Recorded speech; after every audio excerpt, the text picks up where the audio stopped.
All right, so now that we've got our clay on the wheel, we're gonna get our sponge. This guy's all dry and gross, so I'm gonna get it wet in my bucket here, kind of get that dry clay off and get it nice and full of water, ready to go, right? So now we need to get this lump of clay perfectly centered. And when I say perfectly centered, I mean it needs to be perfectly centered. It's going to make your life much harder if we don't get this lump of clay centered before we proceed on to the next step of actually opening and pulling the walls. So, centering. I'm going to show you kind of two different methods for centering. The first one here is kind of the typical way of getting into centering, where you use the heel of your palm of your left hand right here and you press in this way right in front of the clay here on the side that's closest to you.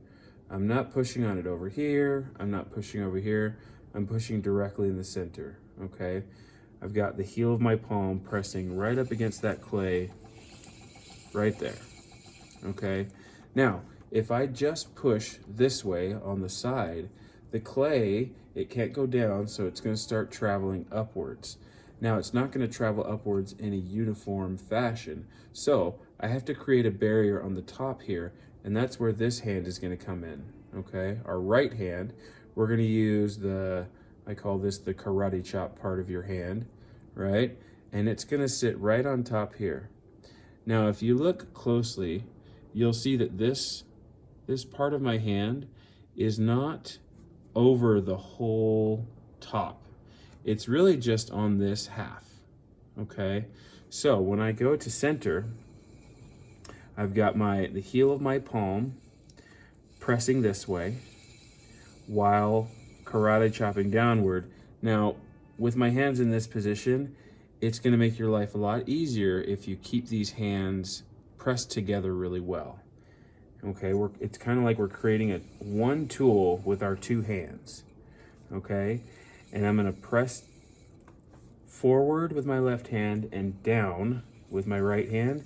And all the while, I've got water in my sponge that I can squeeze to keep this wet and lubricated as I work. Now, if I apply pressure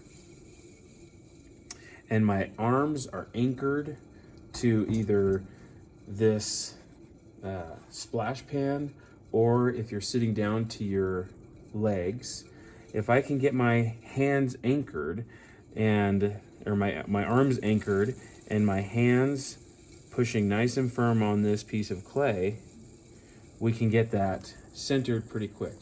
Now you notice there's a little bit of nonsense going down on the side here. I want to scrape that off because that's not centered, and that's going to keep me from getting this bottom portion fully centered. So now I need to focus on applying pressure. Sometimes with this part of my hand on the bottom, I'll kind of wrap that around, and you can't see it on this side, but you can kind of see over here that I'm kind of applying pressure with that pinky as well. And that's going to help get this portion down here centered. So back to work here. I've got my hands putting pressure on this lump of clay, and now I've got it centered. Okay, this is the first method of centering. I do not encourage this. It is a good way to get it centered, but with just the position that this left hand has to be in, I'm left-handed by the way, so this is something that's important to me. But when you have your hand crooked like this, it's very tough on your wrist. It's a little, I like to say it's a little too carpal tunnel-y for my taste.